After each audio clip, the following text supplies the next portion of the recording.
అందరికీ నమస్కారం. రానున్న గణేష్ ఉత్సవాలకి సంబంధించి డీజేస్కి ఎటువంటి పర్మిషను లేదు. ఎవరైనా డీజేస్ కనుక తీసుకొస్తే ఆ ఎక్విప్మెంట్స్ని సీజ్ చేసి వాళ్ళపైన యాక్షన్ తీసుకోవాల్సి ఉంటుంది. అలాగే మీరు వినాయక విగ్రహాలు తీసుకొచ్చేటప్పుడు విగ్రహాలు అనేది 6 feet బిలో ఉంటేనే కొద్దిగా సేఫ్టీ అనేది ఉంటుంది. ఎందుకంటే ఈ విగ్రహాలు హైట్ ఉన్నాయి తీసుకెళ్లేటప్పుడు ఎలక్ట్రిక్ వైర్స్ తగిలి ఎలక్ట్రిక్ షాక్ తగిలే ప్రమాదం ఉంది. రీసెంట్లీ కూడా హైదరాబాద్ బండ్లగూడ అంబర్పేటలో ఒక 3 వ్యక్తులు విగ్రహం తీసుకెళ్లేటప్పుడు ఎలక్ట్రిక్ షాక్ తగిలి చనిపోవడం జరిగింది.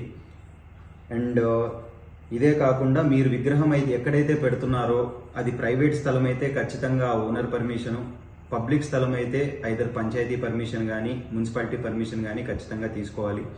అలాగే విగ్రహం పెట్టిన దగ్గర ఒక 2 బకెట్లలో శాండ్ కానీ వాటర్ కానీ ఖచ్చితంగా దగ్గరే ఉంచుకోవాలి.